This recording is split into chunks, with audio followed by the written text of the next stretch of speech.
ഒന്നുകിൽ ഇടതിന് അല്ലെങ്കിൽ കോൺഗ്രസിന് എന്നതാണ് കേരളത്തിൽ ഒരു ശരാശരി വോട്ടറുടെ ശീലം. ഇത്തവണത്തെ കണക്കുകൾ ഇനി അങ്ങനെയൊന്നില്ല എന്ന് തെളിയിക്കുന്നുണ്ടോ? ആലപ്പുഴ, തൃശൂർ, ആലത്തൂർ മണ്ഡലങ്ങളിൽ BJPക്ക് കൂടിയത് 1,00,000-ലേറെ വോട്ടുകളാണ്. ഒന്നാം സ്ഥാനത്തെത്തിയത് 11 നിയമസഭാ മണ്ഡലങ്ങളിൽ. 20 പാർലമെന്റ് മണ്ഡലങ്ങളിലായി UDFന് 6 ലക്ഷത്തോളവും LDFന് 5 ലക്ഷത്തോളവും വോട്ട് കുറഞ്ഞപ്പോൾ 7 ലക്ഷത്തോളം വോട്ടാണ് NDAക്ക് അധികമായി സമാഹരിക്കാൻ കഴിഞ്ഞത്. 3.7% വർധന. CPMന്റെ കോട്ടയിളക്കിയത് സുധാകരനാണ് എങ്കിലും മുഖ്യമന്ത്രിയുടെ മണ്ഡലത്തിൽ BJPയുടെ വളർച്ച ഇരട്ടിയോളം. രക്തസാക്ഷികളുടെ ബലികുടീരങ്ങളെല്ലാം കുടികൊള്ളുന്ന സ്ഥലങ്ങളിലടക്കം BJP ഒന്നാം സ്ഥാനത്ത് വന്നിരിക്കുകയാണ്. പിണറായിയിലെ പാറപ്പുറത്ത് കമ്മ്യൂണിസ്റ്റ് പാർട്ടികൾക്ക് കേരളത്തിൽ ജന്മം നൽകിയ സ്ഥലത്ത് ഭാരതീയ ജനതാ പാർട്ടിയുടെ വോട്ട് ഇരട്ടിയായി വർദ്ധിച്ചിരിക്കുന്നു. കേരളം മാറിയോ? ജയിച്ചതും തോറ്റതും എങ്ങനെ? താമര വിരിഞ്ഞത് ആരുടെ ചെലവിൽ?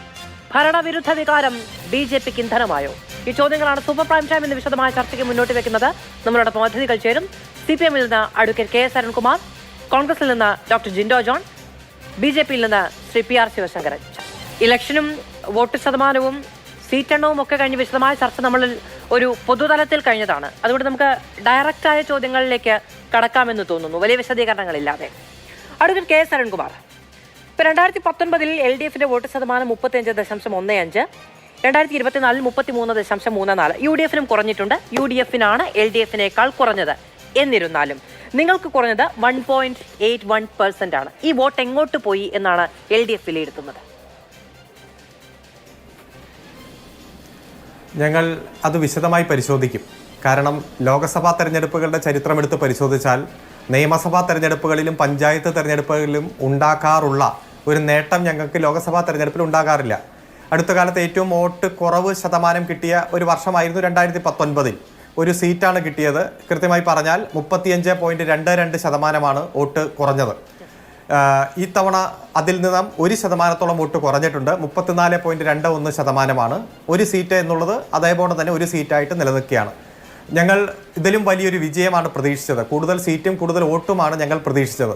അതിനു വേണ്ടിയിട്ടുള്ള തെരഞ്ഞെടുപ്പ് പ്രചരണമാണ് വളരെ ശക്തമായിട്ട് തന്നെ നടത്തിയത്. ഞങ്ങൾക്കുണ്ടായിട്ടുള്ള കുറവ് എന്ത് കാരണത്താലാണ് എന്ന് പരിശോധിക്കും. ഞങ്ങളുടെ വോട്ടുകൾ ചോർച്ച സംഭവിച്ചിട്ടുണ്ടോ എന്ന് പരിശോധിക്കും. അവ കണ്ടെത്തി പരിഹരിക്കുന്നതിന് വേണ്ടിയിട്ടുള്ള ഫലപ്രദമായിട്ടുള്ള നടപടി ഞങ്ങൾ സ്വീകരിക്കും.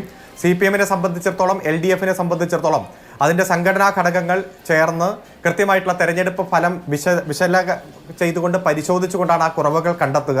അതിനു വേണ്ടിയിട്ടുള്ള കമ്മിറ്റികളെല്ലാം വരും ദിവസങ്ങളിൽ നടക്കും.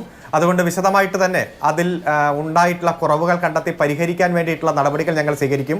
മുൻ വർഷങ്ങളിലെല്ലാം ഞങ്ങൾ അത്തരത്തിൽ നടപടികൾ സ്വീകരിച്ച് തന്നെ തിരിച്ചു വന്ന ചരിത്രമാണ്. ഞാൻ ചോദിച്ചത് ഈ ഫലത്തെ നിങ്ങൾ എങ്ങനെ വിലയിരുത്തുന്നു എന്നൊരു രീതിയിലാണല്ലോ അങ്ങ് പറഞ്ഞത്. ഞാൻ ചോദിച്ചത് ആ വോട്ട് എങ്ങോട്ട് പോയി, എങ്ങോട്ടാണ് വോട്ട് ഷിഫ്റ്റ് ഉണ്ടായത് എന്നാണ് CPM വിലയിരുത്തുന്നത് എന്നാണ്. അല്ല, ഞാൻ പറഞ്ഞല്ലോ, ഇപ്പോൾ കോൺഗ്രസിനെ സംബന്ധിച്ചിടത്തോളം 6,10,278 വോട്ട് കുറഞ്ഞു. ഞങ്ങളെ സംബന്ധിച്ചിടത്തോളം 3,90,326 വോട്ട് കുറഞ്ഞു. അതോടൊപ്പം തന്നെ BJPക്ക് 6,65,211 വോട്ടുകൾ വർദ്ധിച്ചു. സ്വാഭാവികമായും കോൺഗ്രസിന്റെയും CPM LDFന്റെയും വോട്ടുകൾ മൊത്തത്തിൽ കൂട്ടിയാൽ ഏകദേശം 10 ലക്ഷത്തിന്റെ വോട്ട് കുറവുണ്ടായിട്ടുണ്ട്. അപ്പോൾ BJPക്ക് ഇവിടെ 6,65,000 വോട്ട് കൂടിയിട്ടുണ്ട്. അപ്പോൾ ശരിക്കും BJPയുടെ വോട്ടിംഗ് ശതമാനം വർദ്ധിക്കുമ്പോൾ ഏകദേശം 3% വർധനവുണ്ടാകുമ്പോൾ സ്വാഭാവികമായും ഇരു മുന്നണിയിൽ നിന്നും വോട്ട് BJPക്ക് പോയിട്ടുണ്ട് എന്ന് തന്നെ വേണം അനുമാനിക്കാൻ. അത് നമുക്ക് ഈ കണക്കുകളിൽ നിന്ന് തന്നെ വ്യക്തമാണ്. അത് ഏത് മണ്ഡലത്തിൽ ഏത് മേഖലകളിലൊക്കെയാണ് കുറവ് വന്നത്, അതിന്റെ കാരണം എന്താണ് എന്നതിനെക്കുറിച്ചെല്ലാം വിശദമായിട്ടുള്ള പരിശോധന പാർട്ടി നടത്തിയതിനു ശേഷം നമുക്ക് വിശദീകരിക്കാം. ഏതായാലും ഞങ്ങൾ ഉദ്ദേശിച്ച വിജയം ഉണ്ടാക്കാൻ കഴിഞ്ഞില്ല. അതുപോലെ വോട്ടിംഗ് ശതമാനത്തിൽ കുറവ് വന്നിട്ടുണ്ട്. ആ വിധിയെ ഞങ്ങൾ അംഗീകരിക്കുകയാണ്. ആഴത്തിൽ തന്നെ ഞങ്ങൾ പരിശോധിക്കും. ആവശ്യമായ തിരുത്തൽ വരുത്തും. സംസ്ഥാന സർക്കാരിന്റെ പ്രവർത്തനങ്ങൾ കൂടുതൽ മികവോടെ നടപ്പാക്കും എന്ന് തന്നെ മുഖ്യമന്ത്രി പറഞ്ഞിട്ടുണ്ട്. പോരായ്മകൾ കണ്ടെത്തി അവ പരിഹരിക്കാൻ വേണ്ടിയിട്ടുള്ള നടപടികൾ പോകാം. ശ്രീ അരുൺകുമാർ, അതായത് CPMന്റെ ഏറ്റവും കടുത്ത ആത്മവിശ്വാസമായിരുന്നു കേരളത്തിൽ BJP ക്ലച്ച് പിടിക്കില്ല എന്നുള്ളത്. അതായത് താമര വിരിയില്ല എന്നത് ഒരു വെല്ലുവിളിയുടെ സ്വരത്തിലെ എല്ലാ രാഷ്ട്രീയ വേദികളിലും ആവർത്തിച്ചിരുന്നത് CPM ആണ്. അത് തടയാനുള്ള സംഘടനാ സംവിധാനം തങ്ങൾക്കുണ്ട് എന്ന് CPM അടിയുറച്ച് വിശ്വസിച്ചിരുന്നു. അതിന് മാറ്റമുണ്ടോ? അത് നമുക്കറിയാം. കേരളത്തിൽ ഇതിനു മുമ്പ് 2004 മൂവാറ്റുപുഴയിൽ ഇതുപോലെ താമര വിരിഞ്ഞതാണ്. NDA സ്ഥാനാർത്ഥി വിജയിച്ചതാണ്. അതുപോലെ തന്നെ 2014 എത്തിയപ്പോൾ നേമത്തും താമര വിരിഞ്ഞതാണ്. BJP സ്ഥാനാർത്ഥി വിജയിച്ചതാണ്. അവിടെ എല്ലാം എടുത്ത് പരിശോധിച്ചാൽ, ഇപ്പം നേമത്ത് പരിശോധിച്ചാൽ 63,000 വോട്ടുണ്ടായിരുന്ന UDF ആ വോട്ട് പടിപടിയായി കുറഞ്ഞ് 13,000 വോട്ടായി കുറഞ്ഞപ്പോഴാണ് അവിടെ താമര വിരിഞ്ഞത്. ഇപ്പൊ തൃശ്ശൂരിന്റെ സാഹചര്യം എടുത്ത് പരിശോധിച്ചാൽ ഇപ്പോൾ ഈ വാർത്ത നമ്മൾ ഈ ചർച്ചയുടെ ഭാഗമായി ഇരിക്കുമ്പോൾ തന്നെ മറ്റു പല ചാനലുകളിലും ലൈവ് നടക്കുന്നുണ്ട്. തൃശ്ശൂർ DCC ഓഫീസിലെ അടിയുമായി ബന്ധപ്പെട്ടുകൊണ്ട് കോൺഗ്രസ്സുകാർ ഏറ്റുമുട്ടുന്നതുമായി ബന്ധപ്പെട്ടുള്ള വാർത്തയും ലൈവും നടക്കുന്നുണ്ട്. അപ്പോൾ അവിടെ ഏകദേശം 86,000 വോട്ടാണ് തൃശ്ശൂർ മണ്ഡലത്തിൽ കോൺഗ്രസിന് കുറഞ്ഞത്. ആ 72,000 വോട്ടിനാണ് BJP തൃശ്ശൂർ ജയിച്ചത്. അവിടെ ഉണ്ടായിട്ടുള്ള വോട്ട് എങ്ങോട്ടാ പോയെന്നൊക്കെ നമ്മുടെ മുന്നിൽ വ്യക്തമായിട്ടുള്ള കണക്കുണ്ട്. LDFനെ സംബന്ധിച്ചിടത്തോളം 17,000 വോട്ട് അവിടെ കൂടുകയാണ് ചെയ്തത്. അപ്പോൾ ഞങ്ങൾ ഈ തെരഞ്ഞെടുപ്പിന്റെ പ്രചരണത്തിന്റെ സമയത്തെല്ലാം വളരെ ആത്മവിശ്വാസത്തോടെ ഒരു മണ്ഡലത്തിലും BJP വിജയിക്കില്ല എന്ന്, NDA വിജയിക്കില്ല എന്ന് പറയുമ്പോൾ ഈ വോട്ട് കച്ചവടത്തിന്റെ ഒരു സാഹചര്യം ഞങ്ങൾക്ക് വ്യക്തമല്ലല്ലോ. ഏതായാലും അതെല്ലാം വരും ദിവസങ്ങളിൽ വളരെ വിശദമായിട്ടുള്ള ചർച്ചയ്ക്ക് വിധേയമാകും. ഓക്കെ, അടുക്കരാൻകുമാർ, ഈ 2004 ഉള്ള BJPയുടെ വിജയം, NDAയുടെ വിജയം എന്നൊക്കെ പറയുമ്പോൾ ഞാനൊക്കെ ഉൾപ്പെടുന്ന ഒരു ഭൂമിക നിന്നാണ് അദ്ദേഹം അന്ന് വിജയിച്ചു കയറുന്നത്. പക്ഷെ അന്ന് NDAയുടെ ഒരു കാൻഡിഡേറ്റ് ഞാൻ ഓർക്കുന്നുണ്ട്, അനൗൺസ്മെന്റ് പോകുമ്പോൾ NDAയുടെ സ്ഥാനാർത്ഥി എന്ന് പറഞ്ഞ അനൗൺസ്മെന്റ് പോകുന്ന സമയത്ത് അത് BJPയുടെ ഭാഗമാണ്, NDAയുടെ ഭാഗമാണ്. അന്ന് പിന്നെ ഇന്റർനെറ്റ് വലിയ തരംഗമൊന്നുമില്ല. അദ്ദേഹം പ്രതിനിധാനം ചെയ്യുന്ന രാഷ്ട്രീയ പ്രത്യയശാസ്ത്രം അല്ലെങ്കിൽ ആ മുന്നണിയുടെ പ്രത്യയശാസ്ത്രമൊന്നും വലിയ ചർച്ചയാവാത്ത ഒരു സാഹചര്യം അന്നുണ്ടായിരുന്നു എന്നത് പ്രധാനമാണ്. മറ്റൊന്ന്, O രാജഗോപാലിന്റെ വിജയം എന്ന് പറയുന്നത് അദ്ദേഹം വ്യക്തിപരമായി കൂടി സമാഹരിച്ച വോട്ടുകൾ അതിലൊരു വലിയ ഘടകമായിരുന്നു. തിരുവനന്തപുരത്തിന് തള്ളിക്കളഞ്ഞ് ഉൾക്കൊണ്ട ഒരു ചരിത്രമുണ്ട് O രാജഗോപാലിന്റെ പേരിൽ. പിന്നെ കോൺഗ്രസ് ആണ് അന്ന് അവിടെ എന്ന് വെച്ചാൽ K മുരളീധരൻ അവിടെ നിന്ന് വന്ന് നേമത്തു നിന്ന് BJPയെ തോൽപ്പിച്ചു എന്നുള്ളതാണ് BJPയുടെ വിലയിരുത്തൽ എന്നത് അങ്ങേക്കും അറിയാവുന്നതാണ്. ഞാൻ ക്വസ്റ്റ്യൻ ചോദിച്ചല്ല, ഒന്ന് പറഞ്ഞു പോകുന്നു എന്നേ ഉള്ളൂ. ഞാൻ അങ്ങേക്ക് വരാം. ഡോക്ടർ ജിൻഡോ ജോൺ, ഞാൻ ആദ്യത്തെ ചോദ്യം CPMന്റെ പ്രതിനിധിയോട് ചോദിച്ചുവെങ്കിലും UDFന് കൃത്യമായ ധാരണയുണ്ട്. അവർക്ക് 1.81% വോട്ടാണ് LDFന് കുറഞ്ഞതെങ്കിൽ UDFന് 2.18% വോട്ടാണ് കുറഞ്ഞത്. നിങ്ങളുടെ സിറ്റിംഗ് സീറ്റിലാണ് BJP ജയിച്ചു കയറിയത് ഇത്രയധികം വലിയ ഭൂരിപക്ഷത്തിൽ. അരുൺകുമാർ പറഞ്ഞു വെക്കുകയാണ്, ഈ സമയത്ത് പോലും കുറച്ച് മുൻപ് ആ വാർത്ത കണ്ടതിന് ശേഷമാണ് ഞാൻ ചർച്ചയിലേക്ക് കയറുന്നത്. അവിടെ DCC ഓഫീസിൽ പൊരിഞ്ഞടിയും കൂട്ടത്തല്ലുമാണ്. അതായത് നിങ്ങളുടെ ചെലവിലാണ് കേരളത്തിൽ താമര വരുന്നത്. ഈ വോട്ട് നഷ്ടത്തെയും BJPയുടെ വിജയത്തെയും എങ്ങനെ പാർട്ടി കാണുന്നു? ഇതിൽ ചില യാഥാർത്ഥ്യങ്ങൾ മറച്ചു വെച്ചിട്ട് ചർച്ച ചെയ്യുന്നതിൽ വലിയ അർത്ഥമില്ല എന്ന് എനിക്ക് തോന്നുന്നു. തൃശ്ശൂർ BJP ജയിച്ചു. BJP ജയിച്ചപ്പോൾ കോൺഗ്രസിൽ നിന്നും LDFിൽ നിന്നും വോട്ടുകൾ കുറഞ്ഞിട്ടുണ്ട്. ആ LDFിൽ നിന്ന് കുറഞ്ഞിട്ടില്ല എന്ന് അദ്ദേഹം പറയുന്നതിന് ഞാൻ വേറെ രീതിയിൽ അതിനെ കറക്റ്റായിട്ട് ഞാൻ പറഞ്ഞുതരാം. കോൺഗ്രസിൽ നിന്ന് വോട്ട് കുറഞ്ഞിട്ടുണ്ട്, അതിൽ സംശയമൊന്നുമില്ല. അത് ലോകത്തിൻ്റെ മുമ്പിൽ തെളിവാക്കപ്പെട്ടൊരു കാര്യത്തെക്കുറിച്ച് കള്ളം പറയുന്നതിൽ വലിയ അർത്ഥമൊന്നുമില്ല. പക്ഷേ ഇത് എങ്ങനെയാണ് കുറയുന്നത്? കേരളത്തിൽ രണ്ട് മുന്നണികളുടെയും വോട്ട് ഷെയർ കുറയുമ്പോൾ BJPയുടെ വോട്ട് ഷെയർ കൂടുന്നു എന്ന് പറഞ്ഞാൽ അതിന് സാഹചര്യം ഒരുക്കി കൊടുക്കുന്നത് കേരളത്തിലെ പിണറായി വിജയൻ സർക്കാരിൻ്റെ പ്രവർത്തനങ്ങളാണെന്നുള്ള കാര്യത്തിൽ തർക്കമൊന്നും വേണ്ട. എങ്ങനെയാണ് ഈ വോട്ടൊക്കെ മാറുന്നതെന്ന് എനിക്ക് പറയാം. ഇപ്പോൾ അദ്ദേഹം പറഞ്ഞൊരു കാര്യമുണ്ട്, കഴിഞ്ഞ ലോക്സഭാ തെരഞ്ഞെടുപ്പുമായിട്ട് കമ്പയർ ചെയ്തുകൊണ്ടാണ് അരുൺകുമാർ പറയുന്നത്. അപ്പോൾ കഴിഞ്ഞ ലോക്സഭാ തെരഞ്ഞെടുപ്പിന് ശേഷം നടന്ന നിയമസഭാ തെരഞ്ഞെടുപ്പിൽ നിങ്ങൾ കുറേ സീറ്റിൽ നിങ്ങൾ ജയിച്ചല്ലോ, 99 സീറ്റിൽ നിങ്ങൾ ജയിച്ചില്ലേ? അന്ന് നിങ്ങൾക്ക് കിട്ടിയ വോട്ട്, LDFന് കിട്ടിയ വോട്ട്, അന്ന് നിങ്ങൾ പറഞ്ഞ LDFന്റെ വോട്ട് ഷെയർ കൂട്ടിയെന്നാ, അന്ന് നിങ്ങൾക്ക് കിട്ടിയ വോട്ടൊക്കെ എവിടെ പോയി? അന്ന് നിങ്ങൾക്ക് കിട്ടിയത് നിങ്ങളുടെ പ്രവർത്തനങ്ങൾ ആകർഷകരായിട്ട് നിങ്ങൾക്ക് കിട്ടിയ വോട്ടുകളൊക്കെ പിടിച്ചു നിർത്താൻ നിങ്ങൾക്ക് സാധിച്ചില്ലല്ലോ. അതിൻ്റെ അർത്ഥം എന്താ? ആ വോട്ടുകളൊക്കെ BJPയിലേക്ക് പോയെന്നല്ലേ? BJPയുടെ ഒരു സ്ഥാനാർത്ഥി ജയിക്കുമ്പോൾ അത് ഞങ്ങളുടെ അല്ല എന്നൊക്കെ പറഞ്ഞ് ഒഴിഞ്ഞു മാറുന്നതിന് പകരം യാഥാർത്ഥ്യത്തെ ഉൾക്കൊണ്ടുകൊണ്ട് വേണം ഇത്തരം ചർച്ചകളിൽ പങ്കെടുക്കാൻ. ഒന്നാമത്തെ കാര്യം, ഇവിടെ ഈ 2019 ലോക്സഭാ തെരഞ്ഞെടുപ്പും 2024 ലോക്സഭാ തെരഞ്ഞെടുപ്പും കമ്പയർ ചെയ്യുമ്പോൾ BJPക്ക് 1,18,516 വോട്ടിന്റെ വ്യത്യാസം കിട്ടുന്നുണ്ട്. അതിൽ 87,000 വോട്ടാണ് താങ്കൾ പറഞ്ഞത് UDFിൽ നിന്ന് ചോർന്നുപോയി എന്ന്. ബാക്കി 31,516 വോട്ട് എവിടെ നിന്ന് വന്നു എന്ന് പറയാൻ LDFന്റെ പ്രതിനിധിക്കും ബാധ്യതയുണ്ടല്ലോ. 2019 BJP സ്ഥാനാർത്ഥിയായിട്ടുള്ള സുരേഷ് ഗോപിക്ക് കിട്ടിയത് 2,93,822 വോട്ടാണ്. ഈ കഴിഞ്ഞ ദിവസം വന്ന റിസൾട്ടിൽ 4,12,338 വോട്ട് കിട്ടുന്നു. അപ്പോൾ 1,18,516 വോട്ട് കിട്ടുന്നുണ്ടെങ്കിൽ അതിൽ 87,000ന്റെ ഷെയറാണ് താങ്കൾ UDFന്റെ തലയിൽ കെട്ടിവെക്കുന്നെങ്കിൽ ബാക്കി വോട്ടിന്റെ ഉത്തരവാദിത്തം ആരെ ഏറ്റെടുക്കണമെന്നും കൂടി താങ്കൾ പറയണം. ഇനി നിങ്ങളുടെ സംസ്ഥാനത്തെ മന്ത്രിയായിട്ടുള്ള രാജന്റെ, തൃശ്ശൂർ പാർലമെന്റ് കോൺസ്റ്റിറ്റ്യുവൻസിൽ വരുന്ന രാജന്റെ മണ്ഡലത്തിൽ എന്തുകൊണ്ടാണ് BJP ലീഡ് ചെയ്യുന്നത് എന്നുള്ള മറുപടി നിങ്ങൾ പറയണ്ടേ? 10,363 വോട്ടുകൾക്കാണ് സുരേഷ് ഗോപി രാജൻ എന്ന് പറയുന്ന LDFന്റെ മന്ത്രിയുടെ മണ്ഡലത്തിൽ ലീഡ് ചെയ്യുന്നത്. അതിന്റെ ഉത്തരവാദിത്തം നിങ്ങൾ പറയണ്ടേ? 21,506 വോട്ടിനാണ് കഴിഞ്ഞ നിയമസഭാ തെരഞ്ഞെടുപ്പിൽ അദ്ദേഹം ജയിച്ചത്. എവിടെ നിന്നാ? അപ്പൊ 30,000-ലധികം വോട്ട് LDFന്റെ 30,000-ലധികം വോട്ട് BJPയുടെ സുരേഷ് ഗോപിക്ക് പോയി എന്നല്ല അതിന്റെ അർത്ഥം. നിങ്ങളൊരു കാര്യം മനസ്സിലാക്കണം, നമ്മൾ ഈ വോട്ടിന്റെ ശതമാനക്കണക്ക് പറഞ്ഞിരുന്നാൽ BJP ജയിക്കുന്നതിന്റെ യാഥാർത്ഥ്യം നിങ്ങൾക്ക് മനസ്സിലാവില്ല. കേരളത്തിലെ മുഖ്യമന്ത്രി അടക്കം കേരളത്തിലെ 23 മന്ത്രിമാരുടെയും സ്പീക്കറുടെയും മണ്ഡലങ്ങളിലെ കണക്ക് നമ്മൾ പരിശോധിക്കുമ്പോൾ 3 സ്ഥലത്തൊഴിച്ച് ബാക്കി 21 സ്ഥലത്തും LDFന്റെ മുഖ്യമന്ത്രി അടക്കമുള്ള ആളുകളുടെ മണ്ഡലങ്ങളിൽ ഉൾപ്പെടെ 3 സ്ഥലത്തൊഴിച്ച് ബാക്കി എല്ലായിടത്തും കോൺഗ്രസ് ലീഡ് ചെയ്യുന്ന സാഹചര്യം ഉണ്ടാകുന്നു. 2 സ്ഥലത്ത് BJP ലീഡ് ചെയ്യുന്നു. ഇവിടെ ബിന്ദു എന്ന് പറയുന്ന ഉന്നത വിദ്യാഭ്യാസ മന്ത്രിയുടെ മണ്ഡലത്തിൽ അവർ 5949 വോട്ടിന് കഴിഞ്ഞ നിയമസഭാ തെരഞ്ഞെടുപ്പിൽ ജയിച്ച മണ്ഡലത്തിൽ BJPയുടെ സുരേഷ് ഗോപി ഈ പ്രാവശ്യം 13,016 വോട്ട് ലീഡ് ചെയ്യുന്നിട്ടുണ്ട്. അപ്പൊ ആരുടെ വോട്ട് അവിടെ കുറഞ്ഞത്? നിങ്ങൾ പറയണ്ടേ മറുപടി? CPMന്റെ വോട്ട് കുറഞ്ഞില്ലേ? LDFന്റെ വോട്ട് കുറഞ്ഞില്ലേ? അപ്പൊ ഇതിന്റെ ഉത്തരവാദിത്തം പറയുമ്പോൾ UDFന്റെ മാത്രം കുറവാണെന്ന് പറയാതെ ഇതിൽ ചില കാരണങ്ങളുണ്ടെന്ന് മനസ്സിലാക്കണം. ഒന്നാമത്തത്, ഇനി ഒരു കാര്യം കൂടി പറയാം. കഴിഞ്ഞ നിയമസഭാ തെരഞ്ഞെടുപ്പ് സമയത്ത് തൃശ്ശൂർ പാർലമെന്റ് കോൺസ്റ്റിറ്റ്യുവൻസിയിലെ 7 മണ്ഡലങ്ങളിലായിട്ട് UDFന് കിട്ടിയത് 3,52,788 വോട്ട് മാത്രമാണ്. അത് ഈ പാർലമെന്റ് തെരഞ്ഞെടുപ്പായപ്പോൾ അതിൽ കുറവ് വന്ന് 24,664 വോട്ടാ.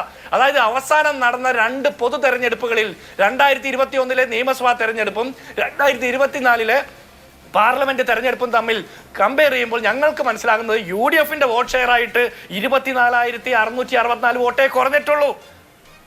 അപ്പൊ ഇതിന്റെ ഉത്തരവാദിത്തം ആർക്കാ കൂടുതൽ? സുരേഷ് ഗോപിയുടെ വിജയത്തിലേക്ക് നയിച്ച വോട്ടുകൾ കൂടുതൽ വോട്ടും CPMന്റെയാണ് LDFന്റെ ആണെന്ന് പറയാൻ ഞങ്ങൾക്ക് വ്യത്യാസമൊന്നുമില്ല. ഇനി തിരുവനന്തപുരം എടുക്കൂ, അവിടെ പന്യൻ രവീന്ദ്രൻ 3-ാം സ്ഥാനത്ത് പോയില്ലേ? അതിന്റെ ഉത്തരവാദിത്തം ആർക്കാ? ആരുടെ വോട്ട് അവിടെ കുറഞ്ഞതെന്ന് പറയേണ്ട അരുൺകുമാറെ? ഈ കേരളത്തില് 11 മണ്ഡലത്തിൽ BJP ഒരു പ്രശ്നമുണ്ട്. നിങ്ങളുടെ പാർട്ടിക്കുള്ളിലുള്ള എതിരഭിപ്രായമോ ഇപ്പൊ CPMന് അതായത് പാർട്ടിക്കുള്ളിൽ ഒരു പ്രശ്നമുണ്ടായി എന്ന വിലയിരുത്തലില്ല. അവിടെ കയ്യാങ്കളി ഇല്ലല്ലോ ജിൻഡോ. കോൺഗ്രസിൽ പക്ഷേ ഇത്തരത്തിലൊരു പ്രശ്നമുണ്ടായി, വോട്ട് മറിച്ചു എന്ന ആരോപണം ഉന്നയിക്കുന്നത്, മനഃപൂർവ്വം തോൽപ്പിച്ചു എന്ന ആരോപണം ഉന്നയിക്കുന്നത് നിങ്ങളുടെ പാർട്ടി പ്രവർത്തകർ തമ്മിലാണ്. നിങ്ങളുടെ DCC ഓഫീസിലാണ് തല്ല്. അല്ല മാധു, അതിലേക്ക് വരുന്നതിന് മുമ്പേ കേരളത്തിൽ 11 നിയമസഭാ മണ്ഡലങ്ങളിൽ BJP 1-ാം സ്ഥാനത്താണ്. അത് ഏതൊക്കെ മണ്ഡലങ്ങളാ? 2 മന്ത്രിമാരുടെ മണ്ഡലങ്ങൾ ഉൾപ്പെടെ 11 സ്ഥലത്ത് BJP 1-ാം സ്ഥാനത്ത് വരുന്നു. ഇവർ പരിശോധന നടത്തിയിട്ടില്ലെന്ന് പറയുന്നത്. 8 നിയമസഭാ മണ്ഡലത്തിൽ 2-ാം സ്ഥാനത്തുണ്ട് BJP. ഞങ്ങൾക്ക് ബുദ്ധിമുട്ടുണ്ട്, ഞങ്ങൾക്ക് പ്രയാസമുണ്ട് BJP 1-ാം സ്ഥാനത്തും 2-ാം സ്ഥാനത്തും വരുന്നത്. ഞങ്ങൾ അതിനെക്കുറിച്ച് തർക്കിക്കും, ഞങ്ങൾക്ക് അഭിപ്രായ വ്യത്യാസങ്ങളുണ്ടെങ്കിൽ അത് പറയും. പിന്നെ ഈ ശൈലജ ടീച്ചർ 60,000 വോട്ടിൽ 70,000 വോട്ടിനൊക്കെ ജയിക്കുന്ന മണ്ഡലത്തിൽ എത്ര വോട്ടിനാണ് LDF സ്ഥാനാർത്ഥി ലീഡ് ചെയ്യുന്നത് നമ്മൾ കണ്ടില്ലേ? മുഖ്യമന്ത്രിയുടെ മണ്ഡലത്തിൽ K സുധാകരൻ പുറകിൽ പോയത് വെറും 2,000 ചില്ലാൻ വോട്ടിനാ. എവിടെയാണ് ആ വോട്ടൊക്കെ പോയത്? അപ്പൊ ഇവരുടെ പാർട്ടിയിൽ തർക്കമോ അഭിപ്രായ വ്യത്യാസമുണ്ടെങ്കിൽ തുറന്നു പറയാൻ പോലും പറ്റാത്തത്ര ഗതികേടിലേക്ക് ഇവർ മുഖ്യമന്ത്രി പിണറായി വിജയന്റെ മുമ്പിൽ ഓച്ചാനിച്ച് നിൽക്കുക. കോൺഗ്രസിൽ അഭിപ്രായ വ്യത്യാസം ഉണ്ടെങ്കിൽ ഞങ്ങൾ പോകും, ഞങ്ങൾ അഭിപ്രായ വ്യത്യാസങ്ങൾ രേഖപ്പെടുത്തും. അഭിപ്രായ വ്യത്യാസം രേഖപ്പെടുത്തുക എന്ന് പറയുന്നതും കയ്യാങ്കളി മാധു അല്ല ഈ ക്യാപിറ്റൽ അഭിപ്രായ വ്യത്യാസത്തിന്റെ പേരിൽ ക്യാപിറ്റൽ പണിഷ്മെന്റ് കൊടുക്കണമെന്നും അതിന്റെ പേരിൽ പ്രതിർശൂന്യനാണെന്നൊക്കെ വിളിക്കുന്ന സാഹചര്യം കോൺഗ്രസിൽ ഇല്ലെന്നേ. ക്യാപിറ്റൽ പണിഷ്മെന്റ് കൊടുത്ത് പുറത്താക്കണം മുതിർന്ന നേതാവിനെ എന്ന് പറഞ്ഞതൊക്കെ ചരിത്രമൊക്കെ നമ്മുടെ മുമ്പിലുണ്ടല്ലോ, CPMന്റെ നേതാക്കന്മാർ പറഞ്ഞത്. അപ്പൊ ആ സാഹചര്യം ഒന്നും ഇല്ല ഞങ്ങൾക്ക്. ജിൻഡോ, അതായത് ഒരു രാഷ്ട്രീയ പാർട്ടിയിൽ എന്തെങ്കിലും സംഭവിക്കുന്നുണ്ട് എന്നുള്ളതല്ല അവനവന്റെ അതിന് മറുപടി പറയേണ്ട ബാധ്യത എനിക്കില്ലാത്തതുകൊണ്ടാണ് കേട്ടോ. അത് അരുൺകുമാർ പറഞ്ഞോളും. പക്ഷേ മറ്റൊരു ഉദാഹരണം ചൂണ്ടിക്കാണിക്കലല്ല അവനവന്റെ ഭാഗത്തുനിന്നുണ്ടാകുന്ന സംഘടനാ പിഴവിന് മറുപടി എന്നുള്ള ഞാൻ മനസ്സിലാക്കുന്നത്. ശരി, ഞാൻ വരാം. ശ്രീ പി ആർ ശിവശങ്കരൻ, കേരളത്തിൽ BJP 4,15,000 വോട്ടാണ് തൃശൂർ മണ്ഡലത്തിൽ നേടിയിരിക്കുന്നത്.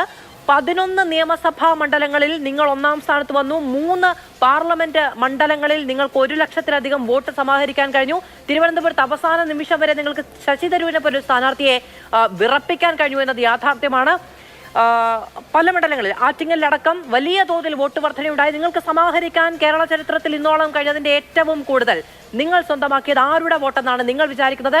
അതിന് ഏറ്റവും വലിയ ചാലകശക്തി, ഇന്ധനം എന്താണ്?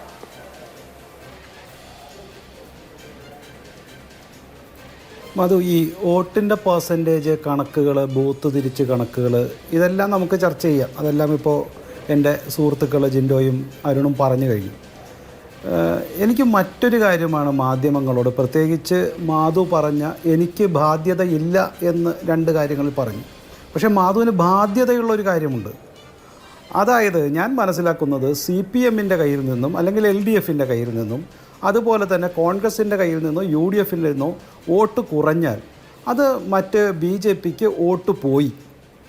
പക്ഷേ BJP കഴിഞ്ഞ വർഷങ്ങളിൽ വോട്ട് കുറഞ്ഞാൽ BJP വോട്ട് വിറ്റു.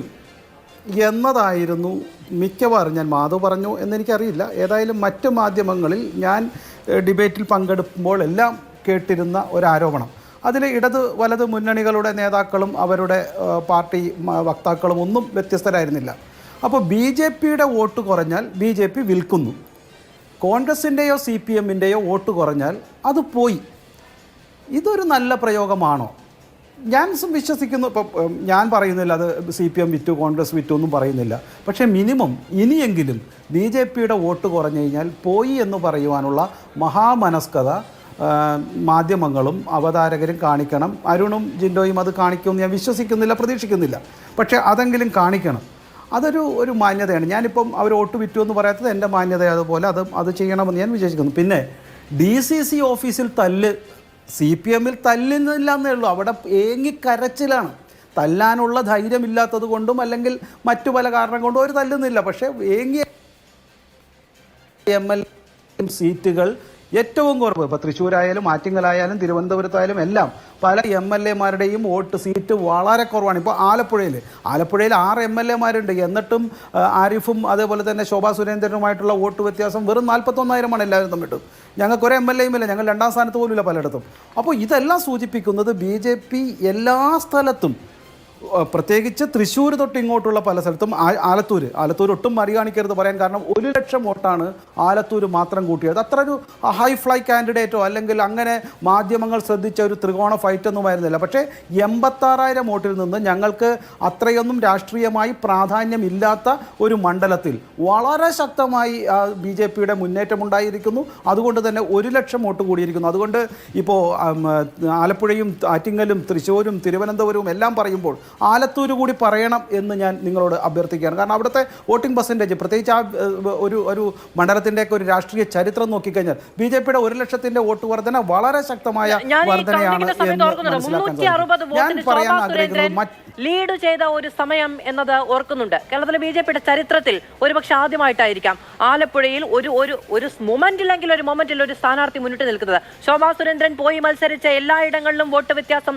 വലിയ തോതിൽ ഉണ്ടാക്കിയ ഒരു സ്ഥാനാർത്ഥിയാണ്. ഒരു ഘട്ടത്തിൽ കേരളം ആ കൗണ്ടിങ്ങിന്റെ ആ ത്രസിപ്പിക്കുന്ന സമയത്തിനിടയ്ക്ക് ചിന്തിക്കുകയാണ് ശോഭാ സുരേന്ദ്രൻ എന്ത് അത്ഭുതമാണ് ഈ കാണിക്കുന്നത് എന്ന്. പിന്നീട് താഴെ പോയത് ശരിയാണ്, പക്ഷെ അതൊരു മൊമെന്റ് ആണ്. അതൊക്കെ കറക്റ്റാണ്, കൃത്യമാണ്. വലിയ വോട്ട് വ്യത്യാസം ഉണ്ടാക്കിയിട്ടുള്ളവർ വലിയ വെല്ലുവിളിയും ഉണ്ടാക്കിയിട്ടുണ്ട്. അത് സംബന്ധിച്ച് ചില കാര്യങ്ങൾ പറയാനുമുണ്ട്. ഇത് തുടരൂ. ഞാൻ ഒരു കാര്യം കൂടെ സൂചിപ്പിച്ചോട്ടെ. ആലപ്പുഴ തന്നെ ഞാൻ ഒന്നും കൂടെ സൂചിപ്പിക്കാൻ ആഗ്രഹിക്കുന്നു. ഞാൻ ചർച്ചയുടെ ഒരു ഭാഗവും കൂടി ഞാൻ പറയാൻ ആഗ്രഹിക്കുന്നു. അച്യുതാനന്ദൻ്റെയും G സുധാകരൻ്റെയും KC വേണുഗോപാലിൻ്റെയും ബൂത്തുകളിൽ BJP ആണ് മുന്നിട്ട് നിന്നിരുന്നത്. മറ്റു പലയിടത്തും കിട്ടും. ഞാൻ പറഞ്ഞത് ആലപ്പുഴയുടെ കാര്യത്തിലാണ്. ഞാൻ ചർച്ചയുടെ മറ്റൊരു ഭാഗത്തേക്ക് കടക്കാൻ ആഗ്രഹിക്കുന്നു. ഇത് മാത്രമല്ല നിങ്ങൾ ചർച്ച ചെയ്യേണ്ടത്. BJPക്ക് വോട്ട് കൂടിയിട്ടുണ്ട്, BJPക്ക് CPMൻ്റെ വോട്ട് കിട്ടിയിട്ടുണ്ട്, BJPക്ക് അതുപോലെ തന്നെ കോൺഗ്രസിൻ്റെ വോട്ട് കിട്ടിയിട്ടുണ്ട്. ഞാൻ മനസ്സിലാക്കുന്നത് BJPക്ക് അതുപോലെ തന്നെ മുസ്ലിം ജനവിഭാഗത്തിൻ്റെ, ന്യൂനപക്ഷത്തിൻ്റെ, ക്രിസ്ത്യൻ വോട്ട് കിട്ടിയിട്ടുണ്ടെന്ന് അംഗീകരിക്കുന്നു. മുസ്ലിം ജനവിഭാഗത്തിൻ്റെ ശക്തമായ പിന്തുണ ഉണ്ടായിട്ടുണ്ട്.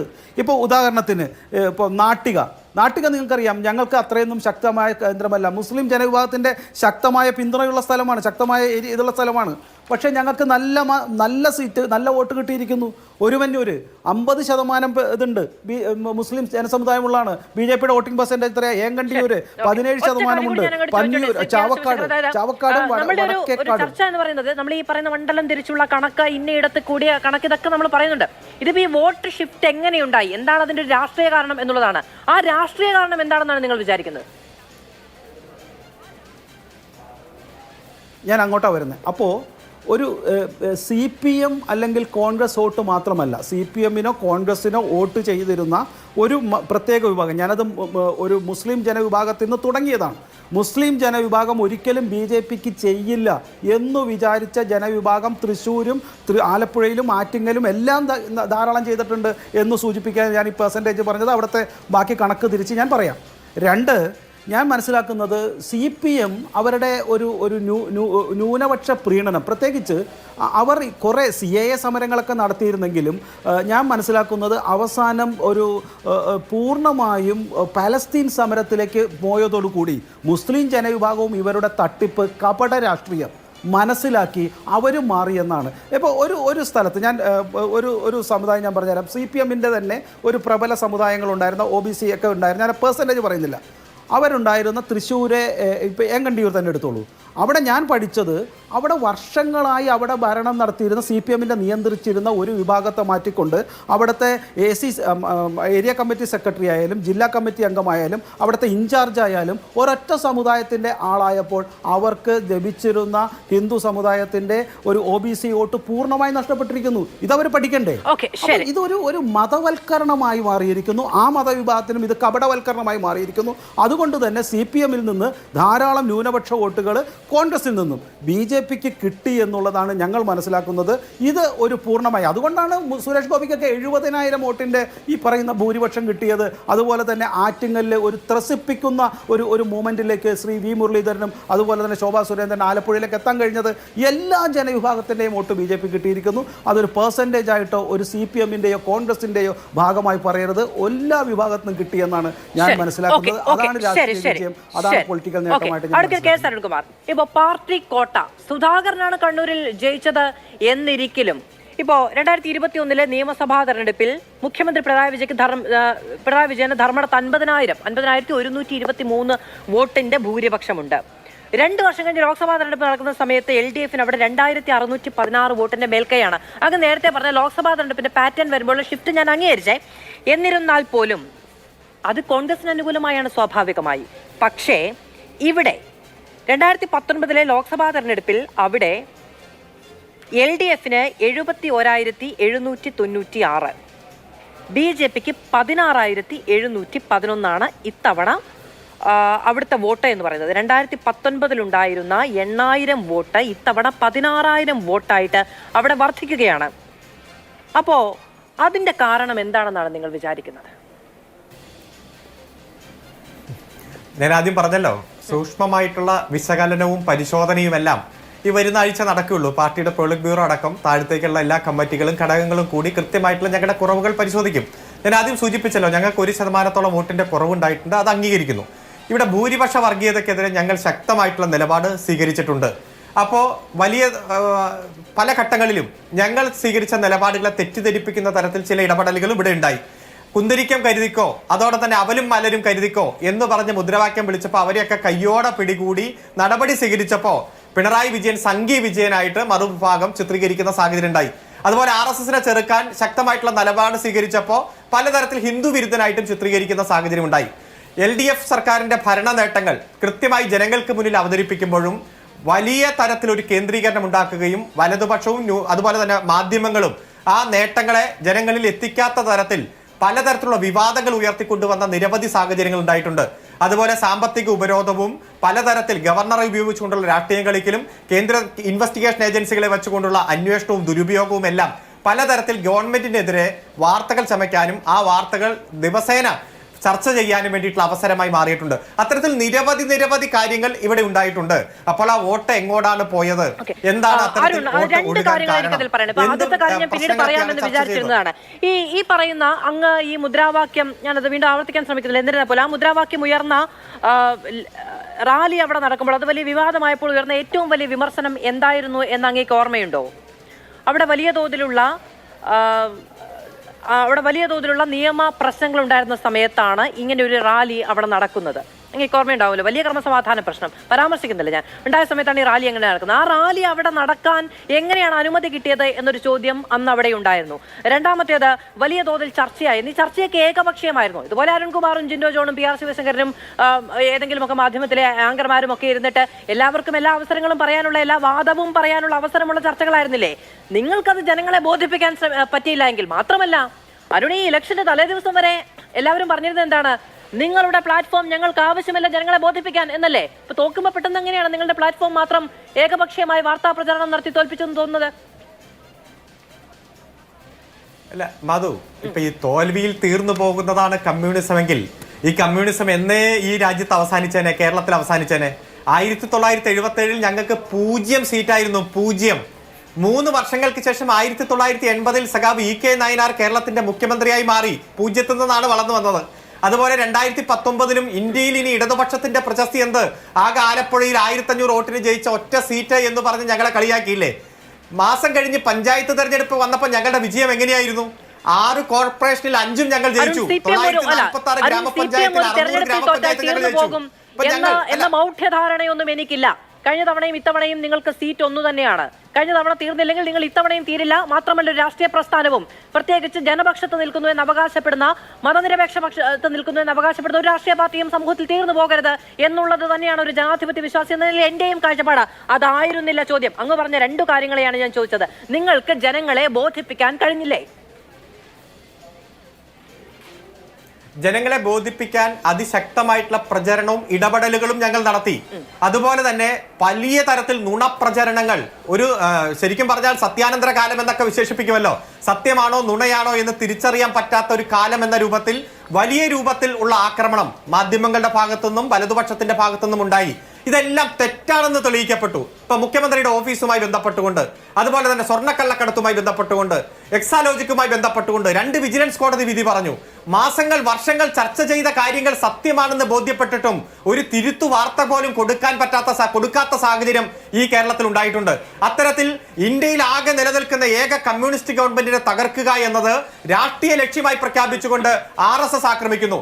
നമ്മൾ സുപ്രീം കോടതിയിൽ വരെ നിയമ പോരാട്ടം പോയില്ലേ? സാമ്പത്തിക ഫെഡറലിസം തകർക്കുന്നതിനെതിരെ, ഗവർണർ ഉപയോഗിച്ചുകൊണ്ട് രാഷ്ട്രീയം കളിക്കുന്നതിനെതിരെ ഡൽഹിയിൽ പോയി ഉജ്ജ്വലമായിട്ടുള്ള സമരം നടത്തിയില്ലേ? അവസാനം സുപ്രീം കോടതി ചോദിച്ചില്ലേ എന്താണ് കേരളത്തിന് സാമ്പത്തികമായിട്ട് ഇത്ര ഉപരോധം ഏർപ്പെടുത്തുന്നത് എന്തെന്ന്? ഇപ്പൊ ഭരണഘടനാ ബെഞ്ചിന് വിട്ടേക്കുമല്ലേ? ഏതെങ്കിലും ഒരു കേസിലോ മാതൃഭൂമി പത്രത്തിന്റെ ഫ്രണ്ട് പേജിൽ കേന്ദ്രം തരാനുള്ള കോടിക്കണക്കിന്റെ കണക്ക് ഇവിടെ LDFന്റെ പ്രതിനിധികൾ ഇരുന്ന് തന്നെ മാതൃഭൂമി പത്രം ഉയർത്തിപ്പിടിച്ച് തന്നെയാണ് ചർച്ചയിൽ പങ്കെടുത്ത്. ഓർമ്മയില്ലായിരുന്നു അങ്ങേക്ക്? ഏകപക്ഷീയമായ ഒരു ചർച്ചയും നടന്നിട്ടില്ല. Advocate K Sarankumar. ഞാൻ പറയട്ടെ, ഇവിടെ പെൻഷൻ കൊടുക്കാത്തത് 6 മാസത്തെ പെൻഷൻ കുടിശ്ശിക വരുമ്പോ എന്താണ് ആ പെൻഷൻ കുടിശ്ശിക വരാനുള്ള കാരണം? കേന്ദ്രം ഏർപ്പെടുത്തിയ ഈ ഉപരോധമല്ലേ, സാമ്പത്തിക ഫെഡറലിസം തകർക്കുന്ന നയങ്ങളല്ലേ എന്ന് ആരൊക്കെ ചർച്ച ചെയ്തു? പരിശോധിക്കണം. അതുപോലെ തന്നെ ഇവിടെ സപ്ലൈകോ സാധനങ്ങളുടെ ഷോർട്ടേജ് വരുമ്പോൾ അതിന്റെ കാരണം എന്ത്? ധനമന്ത്രി പറഞ്ഞപ്പോൾ വിരളും കൂടി കെട്ടിയിട്ടുണ്ടോ എന്ന് PR ശിവശങ്കറിനോട് അടക്കം ചോദിച്ചിട്ടുണ്ട്. അതൊക്കെ ചർച്ച ചെയ്തിട്ടുണ്ട്. നിങ്ങൾ ഇന്ധന സെസ് അധികമായി ഏർപ്പെടുത്തിയിട്ട് ആ തുകയെങ്കിലും കൊടുത്തോ എന്നൊരു ചോദ്യം ചോദിച്ചിട്ടുണ്ട്. അങ്ങോട്ടും ഇങ്ങോട്ടും ചോദ്യങ്ങൾ ഉണ്ടായിട്ടുണ്ട് എന്നത് പ്രധാനമാണ്. അങ്ങനത്തെ മനസ്സിലാക്കുമെന്ന് ഞാൻ വിചാരിക്കുന്നു. ഞാൻ വരാം. ശ്രീ ജിൻഡോ ജോൺ,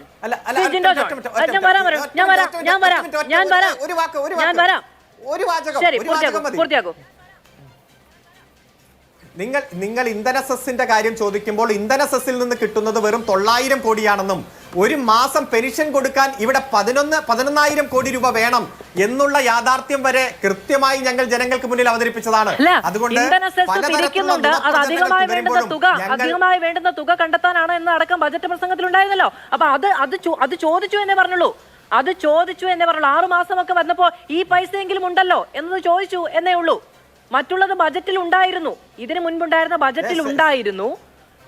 വരവും ചെലവും കൂടിയാണല്ലോ. അതിന് പുറമെ ഒരു ഇന്ധന സെസ് കൂടിയുണ്ട്. എന്തിനു കൊടുക്കാൻ പറ്റാത്ത എന്താണെന്നാണ് ചോദിച്ചത്. നിങ്ങൾ പറഞ്ഞ കാരണമടക്കമാണ് ചർച്ച ചെയ്തത്. അഡ്വക്കേറ്റ് കെ സരൺകുമാർ, ഞാൻ വരാം.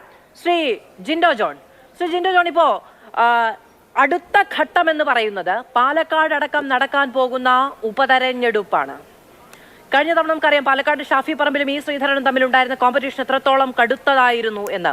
അവിടെ BJPയുടെ കാൻഡിഡേറ്റിനെ തീരുമാനിക്കാൻ ഇപ്പോൾ തന്നെ അവർക്ക് ഏകദേശം ഒരു ധാരണയുണ്ട്. മാത്രമല്ല അവർക്ക് നല്ല തരത്തിൽ വേരുകളുള്ള മണ്ണാണ് എന്നത് പ്രധാനമാണ്. ഒരു നല്ല കാൻഡിഡേറ്റിനെ നിർത്തുകയാണെങ്കിൽ പാലക്കാട് കടുക്കും പോരാട്ടം എന്നത് എല്ലാവർക്കും അറിയാവുന്ന ഒന്നാണ്.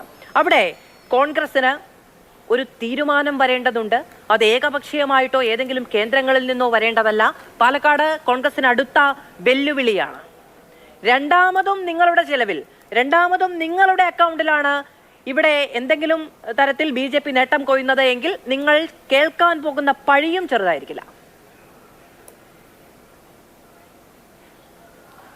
മാധവ്, അതില് ഒരു കാര്യം ഞാൻ പറയട്ടെ. ഈ പാലക്കാട് നിയമസഭാ തെരഞ്ഞെടുപ്പ് വരാൻ പോകുന്നേ ഉള്ളൂ. BJPക്ക് ഇപ്പോൾ തിരക്കിട്ട് തീരുമാനിക്കാൻ കുഴപ്പമില്ല. അവർക്ക് സ്ഥാനാർത്ഥി, അത് അവരുടെ പാർട്ടിയുടെ ഉൾപാർട്ടി പ്രവർത്തനങ്ങളുടെ ഭാഗമായിട്ട് അവർക്ക് വലിയ തിരക്കില്ലെങ്കിൽ അവർ ചെയ്തോട്ടെ. ഞങ്ങളെ സംബന്ധിച്ചിടത്തോളം ഞങ്ങളുടെ പാർട്ടിയിൽ വിശദമായിട്ടുള്ള ചർച്ചകൾ ചെയ്ത് അവിടുത്തെ സാമൂഹിക രാഷ്ട്രീയ കാലാവസ്ഥയൊക്കെ പഠിച്ച് ഞങ്ങൾ ഏറ്റവും അനുകൂലമായിട്ടുള്ള ഒരു സ്ഥാനാർത്ഥിയെ അവിടെ നിർത്തി ജയിക്കാൻ തന്നെയാണ് ഞങ്ങളുടെ തീരുമാനം. അതിന് വേണ്ടിയിട്ട് എന്ത് വില കൊടുത്തുള്ള മത്സരവും ഞങ്ങൾ നടത്തും. അപ്പോൾ അതൊക്കെ പിന്നീട് വരുന്ന കാര്യമാണല്ലോ. അതിനെക്കുറിച്ചൊന്നും ഞങ്ങൾക്ക് ആശങ്കയൊന്നുമില്ല. കൃത്യമായിട്ട് ചെയ്തിട്ടുള്ള ഒരു പോൾ മാനേജ്മെന്റ് വിദഗ്ധൻ തന്നെയാണ്. ഇലക്ഷൻ മാനേജ്മെന്റ് എങ്ങനെ നടത്താൻ കഴിയുമെന്നൊക്കെ കൃത്യമായിട്ട് കഴിഞ്ഞ തൃക്കാക്കര ഉപതെരഞ്ഞെടുപ്പും അതിനുശേഷം നടന്ന പുതുപ്പള്ളി ഉപതെരഞ്ഞെടുപ്പിലൊക്കെ കെ സുധാകരനും വി ഡി സതീശനും ഒക്കെ കേരളത്തിൽ തെളിയിച്ചിട്ടുള്ളതാണ്. പാലക്കാട് ഉപതെരഞ്ഞെടുപ്പും ഞങ്ങൾ അതുപോലെ തന്നെ കൈകാര്യം ചെയ്യും. അക്കാര്യത്തിലോട്ട് തർക്കവും വേണ്ട, വരാൻ പോകുന്ന കാര്യമാണല്ലോ. ഇനി ഒരു കാര്യം ഞാനിവിടെ സൂചിപ്പിക്കട്ടെ. ഇപ്പോൾ ആലപ്പുഴ മണ്ഡലത്തെക്കുറിച്ച് നേരത്തെ ഇവിടെ ശിവശങ്കർ സൂചിപ്പിച്ചു പോയതുകൊണ്ട് ഞാൻ ഒറ്റ കാര്യം ചോദിക്കുക. ആലപ്പുഴ മണ്ഡലത്തിൽ ഇവരുടെ ഒരേ ഒരു കനൽത്തരി, അദ്ദേഹത്തെ ഞങ്ങൾ കടൽ വെള്ളം കോരി ഒഴിച്ച് കിടത്തി കളഞ്ഞിട്ട് അവിടെ ജയിച്ചതാരെ KC വേണുഗോപാല. അവിടെ ശോഭാ സുരേന്ദ്രൻ 3,00,000 വോട്ട് കുറവുള്ള അത്രയും വോട്ട് പിടിക്കുന്നത് ആരുടെ വോട്ടാണെന്നും കൂടി പറയണ്ടേ? ഇവിടെ ഒരു തൃശ്ശൂർ മാത്രം ചർച്ച ചെയ്താൽ പോരാ. കേരളത്തിൽ 18,26,000 വോട്ട് കോൺഗ്രസിന് UDF-ന് കൂടുതലാണ്, LDF-നേക്കാൾ ക്ഷമിക്കണം, കോൺഗ്രസിന് CPM-നേക്കാൾ കൂടുതലാണ്.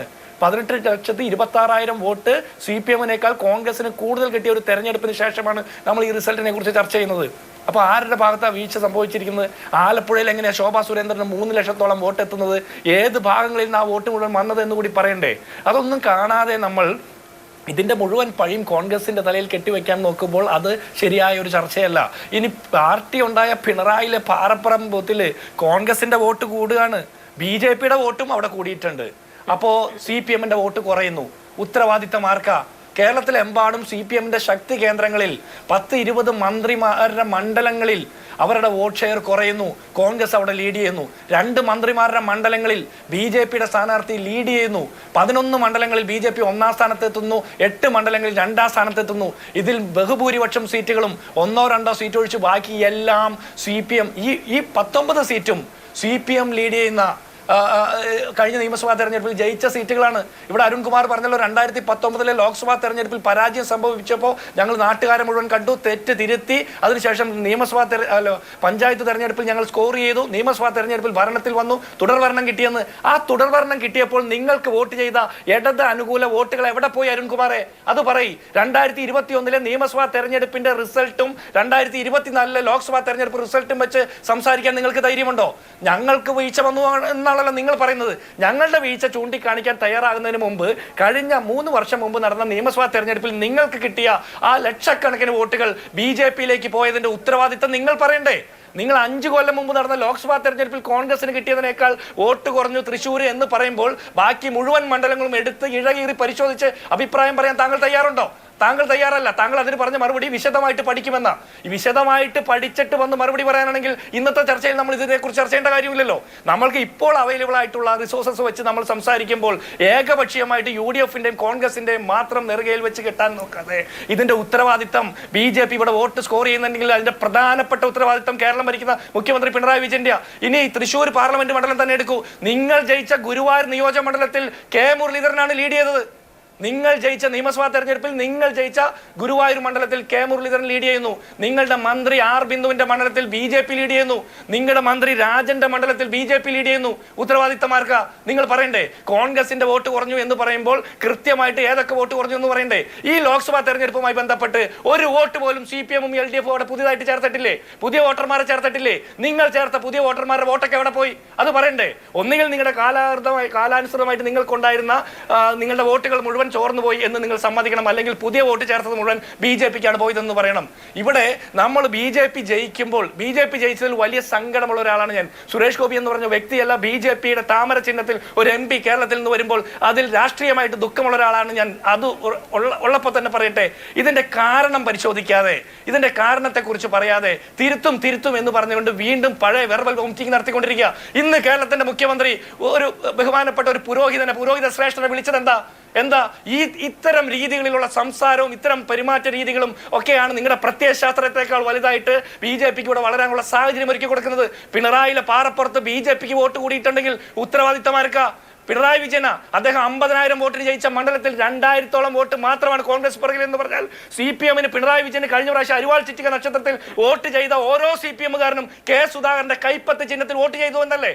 നിങ്ങളുടെ ടീച്ചർ അമ്മയ്ക്ക് വോട്ട് ചെയ്ത 1000-കണക്കിന് 10,000-കണക്കിന് മനുഷ്യർ ഷാഫി പറമ്പിലിന് വോട്ട് ചെയ്തിട്ടുണ്ടെങ്കിൽ അതിന്റെ ഉത്തരവാദിത്തമാർക്കാ? CPM-ന്റെ നേതൃത്വത്തിനാ? അപ്പൊ വോട്ട് മാറുന്നുണ്ടെങ്കിൽ അതിന്റെ ഉത്തരവാദിത്വം ഏറ്റെടുത്തുകൊണ്ട് ഭരണത്തിൽ നിങ്ങൾ മാറ്റങ്ങൾ വരുത്താൻ തയ്യാറുണ്ടോ? ഇല്ല. മുഖ്യമന്ത്രിയുടെ ശരീരഭാഷയിൽ, സംസാര ഭാഷയിൽ, പെരുമാറ്റ രീതിയിൽ ഒരു മാറ്റവുമില്ല. പ്രത്യയശാസ്ത്ര ഭംഗി കണ്ടുകൊണ്ട് മാത്രം ആളുകൾ വോട്ട് ചെയ്യുന്ന കാലഘട്ടം കഴിഞ്ഞു എന്ന് തിരിച്ചറിവ് CPM ഉണ്ടാകണം. ഇവിടെ BJPക്ക് വളരാനുള്ള വളക്കൂറുള്ള മണ്ണൊരുക്കി കൊടുത്തത് CPM. തൃശൂർ പൂരത്തിന്റെ തിരക്കഥ ഇന്നിപ്പോ സുരേഷ് ഗോപി പറയുന്ന തിരക്കഥ മാറ്റുമെന്ന്. തൃശൂർ പൂരത്തിൽ സുരേഷ് ഗോപിക്ക് പാഞ്ഞെത്തി അവിടുത്തെ സാഹചര്യങ്ങളിൽ ഇടപെടാനായിട്ട് സൗകര്യം ചെയ്തു കൊടുത്ത പോലീസ് ഉദ്യോഗസ്ഥർക്കെതിരെ എന്ത് നടപടി നിങ്ങൾ സ്വീകരിച്ചു? ഉത്തരവാദിത്തപ്പെട്ട സർക്കാരിന്റെ ഭാഗത്തുനിന്ന് എന്ത് നടപടിയാണ് സ്വീകരിച്ച്? കരുവന്നൂർ ബാങ്കുമായി ബന്ധപ്പെട്ട വിഷയത്തിൽ നിങ്ങളുടെ നിലപാടെന്താ? ഓരോ കാര്യം നിങ്ങൾ എടുത്തു പരിശോധിക്കൂ. ശരി, ഓക്കെ. ശ്രീ PR ശിവശങ്കരൻ. അല്ല, ആ പോലീസ് ഉദ്യോഗസ്ഥൻ സർവീസിലുണ്ടോ എന്നുള്ളതല്ല. BJPയുടെ സുരേഷ് ഗോപി അവിടെ ജയിച്ചില്ലേ? അവിടെ ജയിച്ചില്ലേ? തൃശ്ശൂർ പൂരം കുളമാക്കിയുള്ള ആക്ഷേപം വന്നപ്പോൾ സുരേഷ് ഗോപിക്ക് ഇടപെടാനുള്ള സൗകര്യം കൊടുത്തില്ലേ? ശരി, ശ്രീ PR ശിവശങ്കരൻ, ഇതിപ്പോ ലോക്സഭാ തെരഞ്ഞെടുപ്പിൽ സ്വാഭാവികമായും തുടർഭരണം നേടിയ ഒരു സർക്കാരിനെതിരെ സ്വാഭാവികമായ തോതിൽ തന്നെ ഉണ്ടാകുന്ന ഒരു ഭരണവിരുദ്ധ വികാരം ഉണ്ടാകാം. ലോക്സഭാ തെരഞ്ഞെടുപ്പിന്റെ ഒരു പാറ്റേൺ എന്ന രീതിയിൽ കോൺഗ്രസിന് പോലും അവകാശപ്പെടാൻ കഴിയുന്നതിന്റെ ഒരു വലിയ ശതമാനത്തിന്റെ കാരണം എന്ന് പറയുന്നത് ലോക്സഭാ തെരഞ്ഞെടുപ്പിന്റെ ഒരു പാറ്റേൺ ആണ്. എന്ന അർത്ഥത്തിൽ നിങ്ങൾക്ക് കിട്ടിയ വോട്ട് എന്നുള്ളതാണോ, അതോ ഈ 11 നിയമസഭാ മണ്ഡലങ്ങളിൽ അടക്കം നിങ്ങൾ സമാഹരിച്ച വോട്ട് എന്ന് പറയുന്നത് ഇനി നിങ്ങളുടെ ഫിക്സഡ് ഡെപ്പോസിറ്റ് ആയിരിക്കും എന്നുള്ളതാണോ BJP വിലയിരുത്തുന്നത്?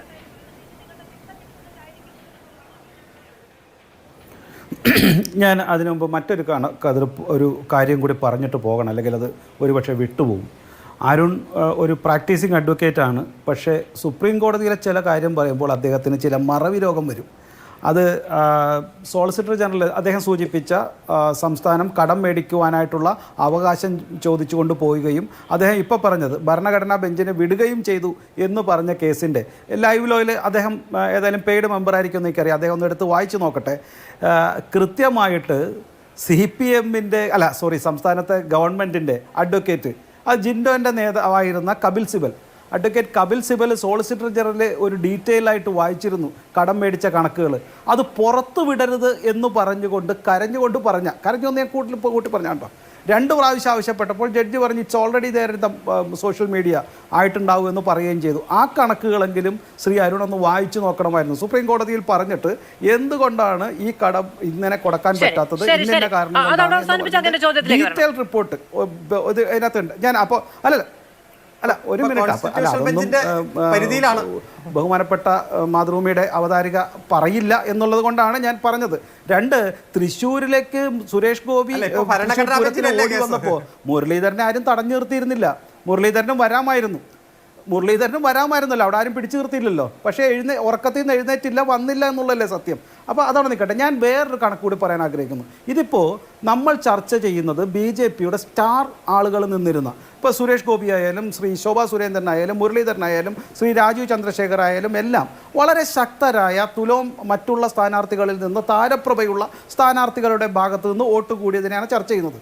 നിങ്ങൾ നോക്കൂ, ഒട്ടും താരപ്രഭയില്ലാത്ത അല്ലെങ്കിൽ മാധ്യമങ്ങൾ ചർച്ച ചെയ്തിട്ടില്ലാത്ത അല്ലെങ്കിൽ കാര്യമായി ശ്രദ്ധിക്കാത്ത ഒരു 10 സ്ഥലങ്ങൾ ഞാൻ പറഞ്ഞു തരാം. BJP അതിൽ 5ഓളം മണ്ഡലങ്ങളിൽ വോട്ട് ഇരട്ടിയാക്കിയിരിക്കുന്നു CPMൻ്റെ ശക്തമായ കേന്ദ്രങ്ങളിൽ. അരുൺ അതിന് ഉത്തരം പറയണം. ഞാൻ വായിക്കാം. തൃക്കരിപ്പൂർ CPMൻ്റെ വോട്ട് 2019 76,403. ഇപ്പോൾ 2024 65,000 വോട്ട്. BJPയുടേത് 8,000 ആയിരുന്നു, അത് 17,000 അതുപോലെ തന്നെ പയ്യന്നൂർ 82,000 നിങ്ങളുടെ വോട്ട് 2024 അത് വെറും 71,000. BJPയുടേത് 9,000 എന്നുള്ളത് 18,000 ആയിരിക്കുന്നു. അതുപോലെ തന്നെ കല്യാശ്ശേരിയിൽ 73,000 നിങ്ങളുടെ 2019 വോട്ട്, അത് ഇപ്പോൾ 65,000 ആയിരിക്കുന്നു. BJPയുടേത് 9,000 എന്നുള്ളത് വീണ്ടും 18,000 ആയിരിക്കുന്നു. തളിപ്പറമ്പിൽ 80,000 നിങ്ങളുടേത് ഇപ്പോൾ 75,000. BJPയുടേത് 8,000 എന്നുള്ളത് 16,000 ആയിരിക്കുന്നു. ധർമ്മടം 74,000 71 ആയിരിക്കുന്നു. BJPയുടെ 8,000 എന്നുള്ളത് 16,711 ആയിരിക്കുന്നു. ധർമ്മടത്ത് മട്ടന്നൂർ 74,000 ഇപ്പോൾ 70 BJPയുടെ 11,000 എന്നുള്ളത് 20,000 ആയിരിക്കുന്നു. അപ്പോൾ നിങ്ങളുടെ കേന്ദ്രങ്ങളിലാണ് ഞങ്ങൾ ഇരട്ടിയാക്കിയിരിക്കുന്നത്.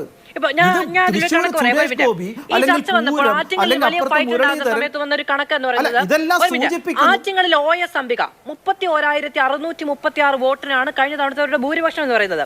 ആറ്റിങ്ങൽ നിയോജക മണ്ഡലത്തിൽ, പാർലമെന്ററി കോൺസ്റ്റിറ്റ്യൻസിയുടെ കാര്യമല്ല ഞാൻ പറയുന്നത്, ആറ്റിങ്ങൽ നിയോജക മണ്ഡലത്തിൽ ഇത്തവണ V മുരളീധരന്റേത് 52,000-ൽ പരം വോട്ടുകളും V ജോയുടേത് 46,161 വോട്ടുമാണ്. 6,000 വോട്ടിന്റെ അധികം അവിടെ വി ജോയിയേക്കാൾ വി മുരളീധരന് കളക്ട് ചെയ്യാൻ പറ്റിയിട്ടുണ്ട്. അടൂർ പ്രകാശിന് 50,000 വോട്ടുണ്ട്. വി മുരളീധരന് വി ജോയ്ക്ക് 50,042, വി മുരളീധരന് 45,180. അതായത് OS അംബികയ്ക്ക് 31,636 വോട്ടിന്റെ ഭൂരിപക്ഷം കിട്ടിയെടുത്ത് വി മുരളീധരന് 45,000 വോട്ട് അവിടെ കളക്ട് ചെയ്യാൻ പറ്റിയിട്ടുണ്ട്. രണ്ടുപേർക്കും കൂടുതലാണ്. പക്ഷെ വി മുരളീധരന് 45,000 വോട്ട് ആറ്റിങ്ങലിൽ OS അംബികയ്ക്ക് 31,636 വോട്ടിന്റെ ഭൂരിപക്ഷം കിട്ടിയെടുത്ത് കളക്ട് ചെയ്യാൻ പറ്റിയിട്ടുണ്ട്. പറയൂ.